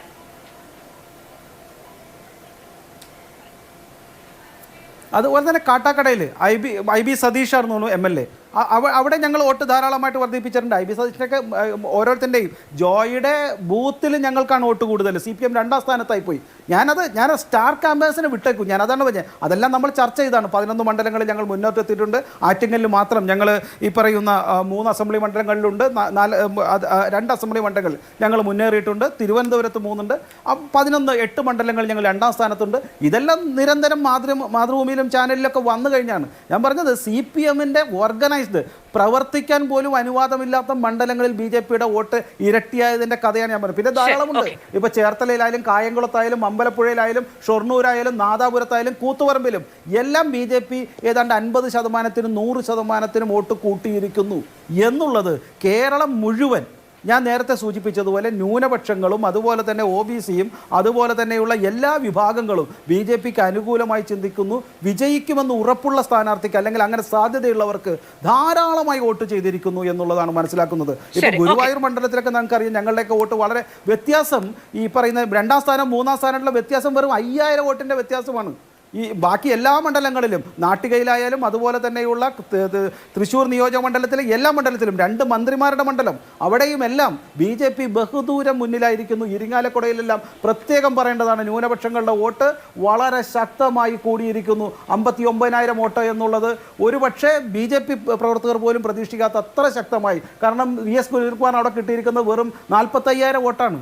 അപ്പോൾ 14,000 വോട്ട് എങ്ങനെ കൂടി എന്നുള്ളത് നിങ്ങൾ മനസ്സിലാക്കാൻ ശ്രമിക്കണം. ഞങ്ങളും തീർച്ചയായിട്ടും മനസ്സിലാക്കാൻ ശ്രമിക്കുകയാണ്. ഞാൻ നേരത്തെ സൂചിപ്പിച്ചതുപോലെ അതിനെ വോട്ട് വിറ്റു എന്ന് പറഞ്ഞ് മാധ്യമങ്ങളും ആരും ആക്ഷേപിക്കുന്നില്ലെങ്കിൽ പോലും നിങ്ങൾ വീണ്ടും അത് പഠിക്കാൻ ശ്രമിക്കണം. അത് ഈ ഒരു കേരളത്തിൻ്റെ ഒരു മാറ്റത്തിൻ്റെ തുടക്കമായി മാറിയിരിക്കുന്നു. ഞാൻ 11 സീറ്റ് ഫിക്സഡ് ഡെപ്പോസിറ്റ് ആണെന്ന് ഞാൻ പറയുന്നില്ല. തീർച്ചയായിട്ടും അടുത്ത തിരഞ്ഞെടുപ്പിലെ കാലാവസ്ഥയും സ്ഥാനാർത്ഥിയുടെ മഹിമയും എല്ലാം ഉണ്ടാകും. എങ്കിൽ പോലും BJPക്ക് വോട്ട് ചെയ്യാൻ മടി, പ്രത്യേകിച്ച് മതന്യൂനപക്ഷങ്ങൾക്ക്, മുസ്ലിങ്ങൾക്ക്, OBC കാറ്റഗറിപ്പെട്ടവർക്ക് എല്ലാവർക്കും മാറിയിരിക്കുന്നു എന്നുള്ളത് ഈ കേരളവും മാറ്റത്തിന് ആഗ്രഹിക്കുന്നുള്ളതിൻ്റെ തെളിവായി തന്നെ ഞാൻ വിശ്വസിക്കുന്നു. ശരി. അഡ്വക്കേറ്റ് കെ സരൺകുമാർ ഇപ്പോൾ 2 മണ്ഡലം, ആറ്റിങ്ങലിലെ 2 മണ്ഡലത്തിന്റെ കാര്യം ശ്രീ PR ശിവശങ്കരൻ പറഞ്ഞു. ഒന്ന് ആറ്റിങ്ങൽ, ഒന്ന് നെടുമങ്ങാട്. ആറ്റിങ്ങൽ കണക്കാൻ നേരത്തെ പറഞ്ഞു. ആറ്റിങ്ങലിൽ OS അംബികയ്ക്ക് ഉണ്ടായിരുന്ന കഴിഞ്ഞ തവണത്തെ ഭൂരിപക്ഷം എന്ന് പറയുന്നത് 31,636 വോട്ട്. അവിടെ വി ജോയ്ക്കുള്ളത് 46,000 വോട്ട്, വി മുരളീധരനുള്ളത് 52,000 വോട്ട്. ഡിഫറൻസ് അങ്ങേക്ക് അറിയാവുന്നതാണ്. രണ്ടാമത്തേത് നെടുമങ്ങാട് മണ്ഡലത്തിൽ കാട്ടാക്കട മണ്ഡലത്തിൽ കഴിഞ്ഞ തവണ IB സതീഷിനുള്ള ഭൂരിപക്ഷം 23,231. കാട്ടാക്കട വി മുരളീധരന് 47,000 വോട്ട്, വി ജോയ്ക്ക് 41,000 വോട്ട്, 6,000 വോട്ടിന്റെ വ്യത്യാസം. അടൂർ പ്രകാശ് കഷ്ടിച്ച് വിജയിച്ച മണ്ഡലത്തിൽ പലയിടങ്ങളിൽ, ആറ്റിങ്ങൽ നമുക്കറിയാലോ അല്ലേ, സമ്പത്തിന്റെ മണ്ഡലമാണ്, CPMന്റെ കോട്ട എന്ന് പറയുന്ന മണ്ഡലമാണ്. അവിടെ ഇത്രയധികം വോട്ട് സമാഹരിക്കാൻ കഴിയുന്നുണ്ട് BJPയുടെ കാൻഡിഡേറ്റിന്. നെടുമങ്ങാടൊക്കെയാണ് വി ജോയിയും അടൂർ പ്രകാശും വലിയ തോതിൽ നേട്ടം കൊയ്തത്. അതിനപ്പുറത്തേക്ക് അത്തരം വോട്ട് വ്യത്യാസം വന്നിട്ടില്ലായിരുന്നെങ്കിൽ വി മുരളീധരൻ വലിയ തോതിൽ നേട്ടമുണ്ടാക്കിയതിനെ അവിടെ ഒരുപക്ഷെ വിജയത്തിലേക്ക് പോലും ചെല്ലുന്ന തരത്തിൽ. അതിനെപ്പറ്റി അങ്ങ് പറയണം. രണ്ടാമത്തെ കാര്യം, അങ്ങ് ഈ ചർച്ചയുടെ തുടക്കത്തിൽ പറഞ്ഞു തിരുത്തും ചിലയിടങ്ങളിൽ എന്നുള്ളത്. ജിൻഡോ ജോൺ നേരത്തെ കേരളത്തിലെ ഒരു പ്രധാനപ്പെട്ട പുരോഹിതനെ പറ്റി കേരളത്തിന്റെ മുഖ്യമന്ത്രി നടത്തുന്ന ഒരു പരാമർശത്തെ എടുത്തു പറയാണ്. എന്ത് തിരുത്തുണ്ടാകുമെന്നാണ് നിങ്ങൾ ഈ പറഞ്ഞു വരുന്നത്? ഇപ്പോൾ നമ്മൾ ആദ്യം മുതലേ പറഞ്ഞല്ലോ, വോട്ടിംഗ് ശതമാനവും കണക്കുകളും കാര്യങ്ങളെല്ലാം പറഞ്ഞു. 2019 ലോക്സഭാ തെരഞ്ഞെടുപ്പിൽ BJPക്ക് കിട്ടിയ വോട്ട് 31,71,792. ആ 31 ലക്ഷം ഈ തെരഞ്ഞെടുപ്പിൽ കൃത്യമായി 38,37,000 കൃത്യമായി പറഞ്ഞാൽ 6,65,000 വോട്ടിന്റെ വർധനവുണ്ടായി. 4-ൽ താഴെ ശതമാനത്തിന്റെ വർധനവുണ്ടായി. ഇത് നമ്മൾ ചർച്ച ചെയ്തല്ലോ. ഇത് നമ്മുടെ മുന്നിൽ യാഥാർത്ഥ്യമായിട്ട് കണക്കുകളുണ്ട്. അപ്പൊ ഏതൊക്കെ മണ്ഡലത്തിലാണ് കൂടിയത് കുറഞ്ഞത് എന്നൊക്കെ പറഞ്ഞ ഒരു പൊതു തെരഞ്ഞെടുപ്പ് 3ാം ഘട്ടത്തിൽ BJP അധികാരത്തിൽ വരാൻ പോകുന്നു എന്നുള്ള രൂപത്തിലുള്ള പ്രചരണം, ഒരു കേന്ദ്രീകരണം ഉണ്ടായിട്ടുണ്ട്. അതിന്റെ കുറവുകൾ ഞങ്ങൾ പരിശോധിക്കും. ഞാനത് ചോദിച്ചോട്ടെ, മൂവാറ്റുപുഴയിൽ പണ്ട് താമര വിരിഞ്ഞപ്പോ കേരളം മൊത്തം താമര വിരിയാൻ പോവുകയാണ്. രണ്ടാം തവണ തെരഞ്ഞെടുപ്പ് നടക്കുന്ന സമയത്ത് എൻ ബ്ലോക്കായി വോട്ടുകൾ കോൺഗ്രസിന്റെ പക്ഷത്തേക്കാണ് പോയത്. ഇവിടെ അതായത് കേരളത്തിന്റെ ഒരു രാഷ്ട്രീയ പരിതസ്ഥിതിയിൽ നിന്നുകൊണ്ട് BJP അധികാരത്തിലെത്തിയേക്കും എന്ന സൂചന കൊണ്ട് BJPക്ക് വോട്ട് ചെയ്തു എന്ന് പറയുന്നുണ്ടെങ്കിൽ അതും ഷിഫ്റ്റ് ആണ് അരുൺകുമാർ. അല്ല, ഞാൻ അങ്ങനെയല്ല പറഞ്ഞു വന്നത്. ഞാൻ പറഞ്ഞത് ഇവിടെ കൃത്യമായി BJP താമര വിരിഞ്ഞു എന്ന് പറഞ്ഞ് പ്രചരണം നടത്തിയപ്പോഴെല്ലാം അതേപോലെ തിരിച്ചു വന്ന ചരിത്രമാണ് ഞാൻ സൂചിപ്പിക്കുന്നത്. മൂവാറ്റുപുഴയിൽ താമര 2004 വിരിഞ്ഞതല്ലേ, 20 വർഷം മുമ്പ്. ആ താമര കരിഞ്ഞുപോയി. നേമത്ത് താമര വിരിച്ചപ്പോ ഇനി എല്ലാ നിയമസഭാ തെരഞ്ഞെടുപ്പിലും താമര വിരിഞ്ഞുകൊണ്ടിരിക്കുകയായിരിക്കും എന്ന് പറഞ്ഞു. ആ താമര എന്നേക്കുമായി കരിഞ്ഞു പോയില്ലേ? അപ്പോ ഇത്തരത്തിൽ വന്ന വോട്ടുകളെല്ലാം തിരിച്ചു വരും. എവിടെയാണ് കുറവ് വന്നെന്ന് പരിശോധിക്കും. പിന്നെ കോൺഗ്രസിന്റെ പ്രതിനിധി അദ്ദേഹം എല്ലാം നിയമസഭാ തെരഞ്ഞെടുപ്പുമായി ബന്ധപ്പെട്ട് മാത്രമേ താരതമ്യപ്പെടുത്തുള്ളൂ. 2019 താരതമ്യപ്പെടുത്താൻ തയ്യാറേ അല്ല എന്നാണ്. അങ്ങ് വീണ്ടും ചോദിച്ചു, തൃശൂർ DCC ഓഫീസിൽ എന്താ നടക്കുന്നത്, താങ്കൾക്ക് മനസ്സിലായോ, വാർത്ത കണ്ടിട്ടാണ് വന്നതെന്ന് പറഞ്ഞു. അദ്ദേഹം ഒരു വാക്ക് അതിനെപ്പറ്റി ഉച്ചരിച്ചില്ല. ഞാൻ ചോദിച്ചു, അദ്ദേഹം പറയുകയും ചെയ്തു. പക്ഷേ അങ്ങ് ഇപ്പൊ ചെയ്യുന്നത് ഞാൻ ചോദിച്ച ചോദ്യത്തിന് മറുപടി പറയാതിരിക്കുകയാണ്. അല്ലല്ല, ഞാൻ കൃത്യമായി മറുപടി പറയും. എനിക്ക് ഒരു മറുപടി പറയുന്നതിന് ഒരു ബുദ്ധിമുട്ടില്ല. ഞങ്ങളെ സംബന്ധിച്ചിടത്തോളം ഇത്തരത്തിലുള്ള തിരിച്ചടികൾ നേരിട്ട് വന്ന പ്രസ്ഥാനമാണ്. 0 സീറ്റിൽ നിന്ന് ഞങ്ങൾ 2 വർഷം കഴിഞ്ഞപ്പോഴേക്കും ഭരണത്തിലേക്ക് വന്ന സീറ്റാണ്. അതുകൊണ്ട് പരിശോധന എങ്ങനെ വേണം, ഏത് രൂപത്തിൽ വേണം, ഏതെല്ലാം പരിശോധിക്കണം എന്ന് തീരുമാനിക്കുന്നത് മാധ്യമങ്ങളല്ല. ഞങ്ങൾക്ക് ഞങ്ങളുടേതായിട്ടൊരു രീതിയും പരിപാടിയും പുരോഹിതനെതിരെ ഉണ്ടായ പരാമർശം നിങ്ങളുടെ ആ രീതിക്ക് അനുസരിച്ചാണോ എന്നേ ചോദിക്കുന്നുള്ളൂ. അല്ല, നിങ്ങളുടെ രീതിയാണ്, പക്ഷെ രീതി ശരിയാവണമെന്ന് നിങ്ങൾ പുരോഹിതൻ പറഞ്ഞ ഇല്ല. അപ്പൊ ആ പുരോഹിതൻ പറഞ്ഞ വാക്കുകൾ വെച്ച് ആ പുരോഹിതന് മുഖ്യമന്ത്രി മറുപടി കൊടുത്തു. അതനുസരിച്ച് അതിനത് കണ്ടാ മതി. ആ പുരോഹിതൻ പറഞ്ഞതിൽ എവിടെയെങ്കിലും വ്യക്തി അധിക്ഷേപമുണ്ടോ? കേരളത്തിലെ മുഖ്യമന്ത്രി ഇങ്ങനെ ഒരാളാണ് എന്ന് പറഞ്ഞോ? കേരളത്തിലെ മുഖ്യമന്ത്രിയെ പറ്റി എന്തെങ്കിലും തരത്തിലുള്ള വ്യക്തിപരമായ പരാമർശം നടത്തിയോ? അല്ല, ഇതും ആ പുരോഹിതന്മാരിൽ ഇങ്ങനെയുള്ളവരും ഉണ്ടെന്ന് പറഞ്ഞുള്ളൂ. അതിനെ കണ്ടാ മതി. പരിശോധനയും മറ്റു കാര്യങ്ങളും അല്ല, ഈ പ്രളയം ഉണ്ടാകുന്നത് എപ്പോഴും ഉണ്ടാകില്ല, കിറ്റ് രാഷ്ട്രീയം എപ്പോഴും ചെലവാകില്ല എന്നാണ് ഒരു പുരോഹിതൻ പറഞ്ഞത്. പുരോഹിതന്മാരിൽ വിവരദോഷികളും ഉണ്ടാകും എന്നാണ് അതിൽ നിന്ന് മനസ്സിലാകുന്നത് എന്ന് പറയുമ്പോൾ പുരോഹിതന്മാരിൽ ഇങ്ങനെയുള്ളവരുണ്ട് എന്നുള്ളതല്ല, പുരോഹിതന്മാരിലുള്ള ഇന്നയാൾ ഇന്ന തരത്തിലുള്ള ആളാണ് എന്നാണല്ലോ നമുക്ക് മനസ്സിലാവുക. അങ്ങനെ ഒരു പരാമർശം പാടുണ്ടോ? ഇനി അഥവാ ശക്തമായ വ്യക്തി അധിക്ഷേപം നേരിടുകയാണ് എന്ന് വെച്ചോളൂ, അപ്പോൾ പോലും ഒരു പദവിയിലിരിക്കുന്ന ഒരാളാണ് അല്ലേ? അപ്പോൾ അദ്ദേഹത്തിന്റെ പരാമർശങ്ങളിൽ അതിനനുസരിച്ചുള്ള ഉത്തരവാദിത്ത ബോധം വേണം എന്നാണ് എല്ലാവരും ആഗ്രഹിക്കുക നോർമലി, അല്ലേ? അല്ല, ഈ പദവിയിലിരിക്കുന്ന ആള് ഒരുപാട് ആരോപണങ്ങൾ ഒരു വസ്തുതയുമില്ല എന്ന് കണ്ടുകൊണ്ട് തന്നെ നിങ്ങളടക്കം ആരോപിച്ച സാഹചര്യം നിരവധി ഉണ്ടായിട്ടുണ്ടല്ലോ. കോടതികളും മറ്റ് ആധികാരിക സ്ഥാപനങ്ങളും എല്ലാം ഇതിലൊരു കഴമ്പുമില്ല എന്ന് തള്ളി പറയുമ്പോ ഈ ഉന്നയിച്ച ആരോപണങ്ങൾ ഏതെങ്കിലും നിങ്ങൾ തെറ്റാണെന്ന് ഒരു വാക്ക്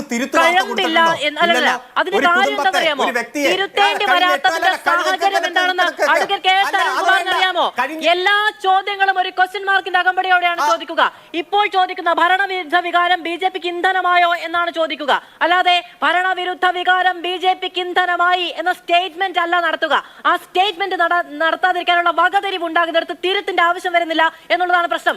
ചോദ്യങ്ങളാണ് ചോദിക്കുന്നത്, സ്റ്റേറ്റ്മെന്റുകളല്ല. ചോദ്യങ്ങളാണ്. സ്റ്റേറ്റ്മെന്റ് നടത്തില്ല എന്ന് പറഞ്ഞില്ല, സ്റ്റേറ്റ്മെന്റ് നടത്തില്ല എന്ന് പറഞ്ഞില്ല. ഉത്തമ ബോധ്യമുള്ള ഇടത്ത് സ്റ്റേറ്റ്മെന്റ് നടത്താറുണ്ട്, അവിടെ പിഴച്ചാൽ തിരുത്താറുണ്ട്. ഉത്തമ ബോധ്യമുള്ള സ്റ്റേറ്റ്മെന്റ് നടത്താറുണ്ട്. ഒരു ചോദ്യചിഹ്നം ഇങ്ങ് ഇട്ടു എന്ന് പറഞ്ഞ് എന്ത് ആരോപണം ഉന്നയിക്കാം എന്നുള്ള ലൈസൻസ്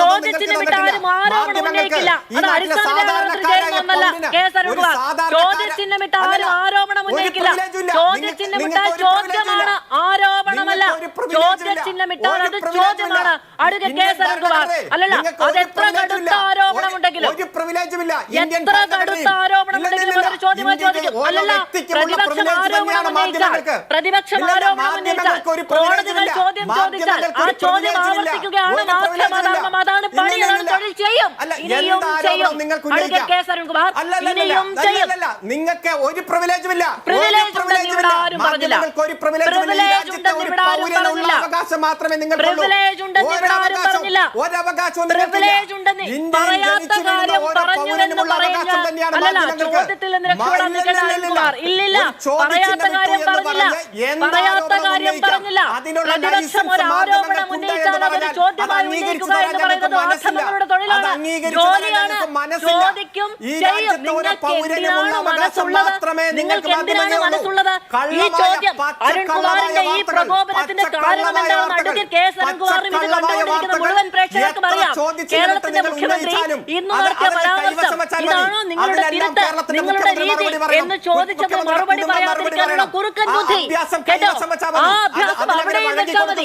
ആ അഭ്യാസം അവിടെയും വെച്ചാൽ മതി. ഇനിയും ചോദിക്കും, അതിലൊരു തർക്കവും വേണ്ട. എന്റെ അഭ്യാസം ഞാൻ വെക്കണമെങ്കിൽ അരുൺകുമാറിന്റെ കയ്യിലുള്ള അഭ്യാസം അരുൺകുമാർ അവിടെ വെച്ചാൽ മതി.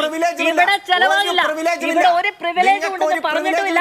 ചോദ്യം ചോദിക്കേണ്ട നിങ്ങൾ പറയുന്നത് ഓംബ്ര എന്ന് പറയാനുള്ള നിലപാട് ഇവിടെ ഇല്ല കേട്ടോ. അല്ലല്ല, ചോദ്യം ചോദിക്കേണ്ട എന്ന് നിങ്ങൾ പറയുന്നത് ഓംബ്ര എന്ന് ഉച്ചാരിച്ചിട്ട് വേറെ ആളെ നോക്കിയാൽ മതി. ഇവിടെ ഇല്ല, ഇവിടെ ഇല്ല, ഇവിടെ ഇല്ല, ഉണ്ടാവുകയുമില്ല കേട്ടോ. ഇവിടെ ഇല്ല, ഉണ്ടാവുകയുമില്ല. അല്ലല്ല, നിങ്ങൾക്ക് ആരെങ്കിലും ചോദ്യം ചോദിക്കുന്നിടത്ത് അങ്ങനെ ഒന്ന് വഴിപ്പെട്ട് നിൽക്കാൻ, അല്ല, ഒരു ചോദ്യം ചോദിക്കുന്നിടത്ത് അതൊന്ന് പരിശോധിക്കാമെന്ന തീരുമാനമെടുക്കാനുള്ള എന്തെങ്കിലും തരത്തിലുള്ള എന്തെങ്കിലും തരത്തിലുള്ള മനസ്ഥിതി ഉണ്ടെങ്കിൽ ഇന്ന് ജനം നൽകിയ മറുപടി 4 മടക്കി പോക്കറ്റിൽ വെച്ചിട്ട് ഇവിടെ ആരാധനായ ഒരു മനുഷ്യനെ വിവരദോഷിയെന്ന് വിളിക്കാനുള്ള ഉത്തരവാദിത്ത ബോധം നിങ്ങൾ കാണിക്കില്ല. നിങ്ങൾ കാണിക്കില്ല. ഒരു മാധ്യമങ്ങളോടും ഞങ്ങൾക്ക് ഇത്തരത്തിൽ ഉത്തരവാദിത്തമില്ല. അല്ല, നിങ്ങൾക്ക് മാധ്യമങ്ങളോടല്ല, നിങ്ങൾക്ക് ആരോടുമില്ല. നിങ്ങൾക്ക് ആരോടുമില്ല എന്ന് നിങ്ങൾ അനുദിനം തെളിയിക്കുകയാണ്. നിങ്ങൾക്ക് നല്ല ഉദാഹരണങ്ങൾ അതിലുണ്ട്. ഈ പറഞ്ഞിട്ടുള്ള പരാമർശങ്ങളോട് ചേർന്ന് നിൽക്കുന്ന ശബ്ദധാരാവലിയിലെ പരാമർശങ്ങൾ എത്ര നിങ്ങൾ എടുത്തുപയോഗിച്ചു?